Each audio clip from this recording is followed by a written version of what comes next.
প্রান্তিকের হাত থেকে অগ্নিকে বাঁচালো কথা। সম্পূর্ণ জানতে ভিডিওটিতে একটি লাইক করে প্রথম থেকেই দেখতে থাকো। গল্পের শুরুতেই দেখা যায় যে কথা সবার আশীর্বাদ নিতে এসেছে আর বলে, আমি এবারে বেরোবো, আমরা যাব জগৎ ব্রহ্মপুর, গিয়ে আমি বাবার মাথায় জল ঢালবো।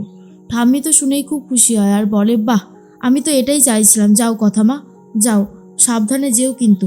এরপরেই কাকিমা তখন বলে, ম্যান্ডি, কি করতে পারলে? কিচ্ছু পারলে না। অগ্নিও কিন্তু চলে যাচ্ছে কথাকে নিয়ে। এই করে করেই না আস্তে আস্তে ওরা অনেক কাছাকাছি চলে আসবে, আর তুমি তখন চাইলেও কিছু করতে পারবে না। মিলিয়ে নিও আমার কথাটা। আর ঠিক তখনই ম্যান্ডি বলে, না না, এত সহজে তো আমি হার মেনে নেব না, কিছুতেই আমি এত সহজে হার মানব না, কিছু একটা আমাকে করতেই হবে। এরপরে সবাইকে নমস্কার করতে থাকে, আর তখনই এবি বলে, তুই কি নমস্কারই করে যাবি? আরে চল, কোন জায়গায় কোথায় যেতে হবে তার ঠিক ঠিকানা নেই, চল চল চল। তখনই কাকা বলে, শোন না, রাস্তায় একটা ধাবা পড়বে, ওখান থেকে একটা কফি খাস, দেখিস মন জুড়িয়ে যাবে, আর ওখানকার লোকজনও না খুব ভালো, খুব হেল্প করে, সাবধানে যাস তোরা। এরপর সবাই মিলে ওদেরকে বলে সাবধানে যেতে, আর ওরাও বেরিয়ে পড়ে। ম্যান্ডি তো সহ্য করতে পারে না, একজনকে ফোন করে বলে, শোনো, তোমাকে আমি লোকেশনটা পাঠিয়ে দিচ্ছি আর সব ডিটেলসও বলে দিচ্ছি, যে আমি কি করব আর কি করব না সেটা তো তুমি খুব ভালো মতন জানো, তাই বলছি কাজটা কিন্তু হওয়ার চাই, নাহলে তোমাকে আমি ছাড়বো না। আর তখন সেই লোকটা বলে, ঠিক আছে ম্যাডাম, আপনি টাকাটা পাঠিয়ে দিন, আমি কাজটা করে দেব। এর মধ্যেই তখনই দেখা যায় যে কথা আর অগ্নি তো বেরিয়ে পড়েছে। অগ্নির মাথাটা গরম আর বলে, এই কলকাতা শহরে না ঠক জোচ্চরে আর ব্ল্যাকমেল করার লোকে ভরে গেছে, ভালো লাগে না আর। কথা মনে মনে বলে, আমাকেই হয়তো বলল, যেভাবে ওনাকে একটু জব্দ করেছি, আমাকে ছাড়া আর কাকেই বা বলবে। আর এরপরেই অগ্নি তখন বলে, কি হলো, তুই আবার আমার দিকে কি তাকাচ্ছিস? শোন, একদম গোবরগিরি করবি না কিন্তু। আর তখনই কথা বলে, রাস্তায় দেখলে একটু শশা কিনতে হবে, শশা খেলে মাথা ঠান্ডা হয়। আর তখনই বলতে থাকে, অভি, চুপ করবি তুই? আমার কিন্তু ভালো লাগছে না। অগ্নিবর এক ধমকে পড়ে চুপ করে যায় কথা। মাঝখানে আবার দাঁড়িয়ে পড়ে গাড়ি নিয়ে আর বলে, এখানেই তো বলেছিল কফি খেতে, চল, আমি সারাদিন এমনি কিছু খেয়ে বেরোইনি, আমার ভালো লাগছে না, চল চল চল কফি খাবো।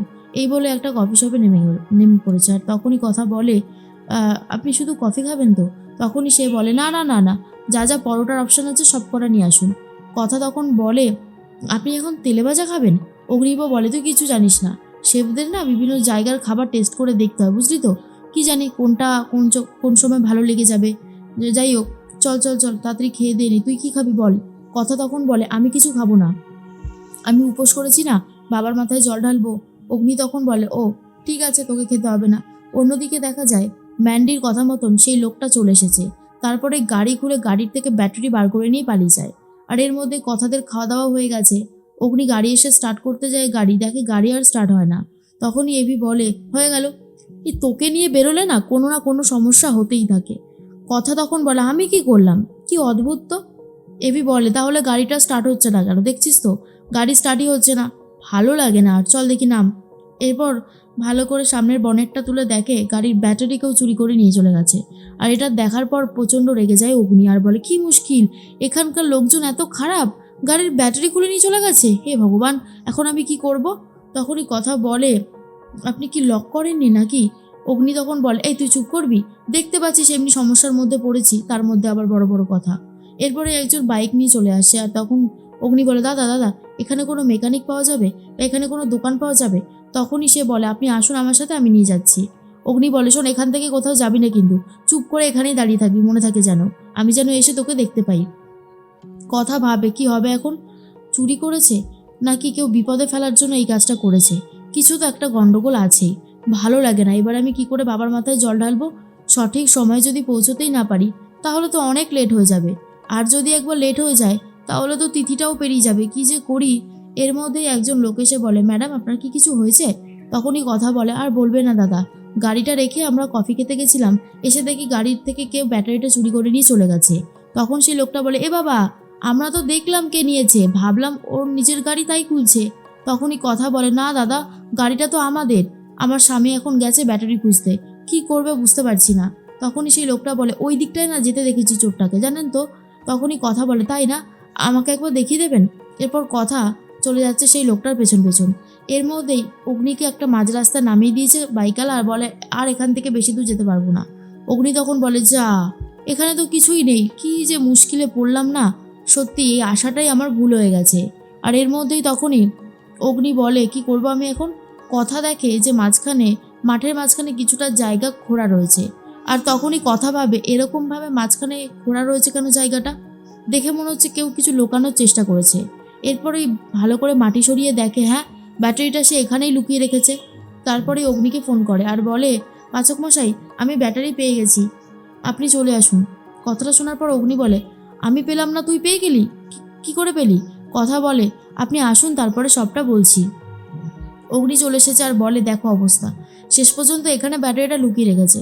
কথা মনে মনে বলে, জানি না এই কাজটা কার, তবে যে করেছে সে এটা চেয়েছে যাতে আমরা ঠিক সময় ওখানে পৌঁছতে না পারি, তার ব্যাটারি নেবার উদ্দেশ্য ছিলই না। এর মধ্যেই অগ্নি গাড়ি স্টার্ট দেয় আর দেখে একদম ঠিক আছে। তারপরে পৌঁছে গেছে একটা হোটেলে, আর হোটেল তো না, যেন একটা বাড়ির ছোট্ট মতন খুপড়ি ঘর, আর সেখানে আবার লাইট নেই, চলে হচ্ছে হ্যারিকেনের আলো। তারপরে যে রিসেপশনিস্ট ছিল সে তখন বলে, দেখুন আমাদের এখানে কিন্তু কেরোসিনের তেলে আলো জ্বলে, আপনারা কিন্তু বেশি তেল পোড়াবেন না, বুঝতে পেরেছেন তো, মাথায় থাকে যেন। এরপরেই চলে গেছে ঘরে আর বলে, ইস এটা একটা ঘর হলো, হ্যাঁ এখানে থাকা যায়। কাকাই তো খুব বললো কত ভালো জায়গা, মানুষজন কত হেল্প করে, ব্যাঙের জায়গা, আমার তো ভালোই লাগছে না। এরপরেই কথা বলে শাড়িটা চেঞ্জ করব। অগ্নি তখন বাইরে চলে যায়, কথা শাড়ি চেঞ্জ করতে থাকে। এরপর শাড়ির কুচি যখন বুঝতে যাবে তখনই পড়ে যায়। এরপর অগ্নি বলে, কী হলো, হ্যাঁ পড়ে গেলি নাকি, দেখি দেখি দে আমি পরিয়ে দিচ্ছি বাকিটা। এরপর সোশ্যাল মিডিয়া দেখে কথাকে শাড়ি পরিয়ে দিতে থাকে অগ্নি। শাড়ি পরিয়ে দেওয়ার সময় কথা আর অগ্নি অনেক কাছাকাছি চলে আসে। কথা তো ভীষণই লজ্জা পেয়ে যায় আর বলে, কি করছেনটা কি? অগ্নি তখন বলে, দেখ ঠিক আছে নাকি দেখে নে। এরপর কথা বলে যে হ্যাঁ একদম ঠিক আছে। কথা তো একদম রেডি হয়ে গেছে জল ঢালবে বলে। আর কথা তখন বলে, চলুন পাচক মশাই, আমি একদম তৈরি, এখন আমরা জল ঢালতে পারবো। বলেই দুজনে চলে যায়। মন্দিরে তো প্রচণ্ড ভিড় রয়েছে। আর অন্যদিকে দেখা যায় প্রান্তিক চলে এসেছে ছদ্মবেশ নিয়ে। প্রান্তিক মনে মনে ঠিক করেছে আজকে যেভাবেই হোক কথাকে জব্দ করবে। কথাকে জব্দ না করা পর্যন্ত অগ্নিকে কিছুতেই ছাড়বে না, আর কথাকেও ছাড়বে না। আর অগ্নিকে জব্দ করলেও কথাও জব্দ হয়ে যাবে, এমনটাই প্ল্যান করে। একটা ফুলের সাজির মধ্যে কাঁকড়া বিছিয়ে রেখে দেয় যাতে হাতে কামড়ে দেয়। আর তারপরে এদিকে জল ঢালতে শুরু করে বাবার মাথায় কথা আর বলে, তুমি দেখো বলে বাবা, পাচক মশাইকে নিয়ে আমি যেন সুখে শান্তিতে সংসার করতে পারি। পাচক মশাইয়ের যে রুদ্ররূপ আমি দেখেছি সেদিনকের ওই প্রান্তিকের বাড়িতে, ওরকম রূপটা ঠান্ডা করে দিও বলেই জল ঢালে। এর মধ্যেই প্রান্তিক এসে তখনই অগ্নিকে বলে, এটা আপনাকে দিল কথা রাখতে, আর তখনই হাতে দিয়ে দিয়েছে। আর এরপর ফুল থেকে বেরিয়ে কাঁকড়া বিচিটা অগ্নির হাতে কামড়ে দেয়। তারপরে এই অবস্থা খারাপ হয়ে গেছে এবির। আর তার মধ্যেই চলে এসেছে কথা আর বলে, দেখি দেখি দেখি কী হলো, এক্ষুনি এখানে ওষুধ লাগাতে হবে, না হলে তো অবস্থা খারাপ হয়ে যাবে। আপনি চোখ বন্ধ করবেন না পাচক মশাই। এই বলেই তখন অগ্নির মাথায় জল ঢালতে শুরু করে দেয়। আর এর মধ্যে আশেপাশে লোকজনরা এগিয়ে এসেছে সাহায্য করবে বলে। আর কথা বুঝতে পারে যে অগ্নির অবস্থা খুবই খারাপ, তাই জন্য তাড়াতাড়ি করে চিকিৎসা শুরু করতে হবে।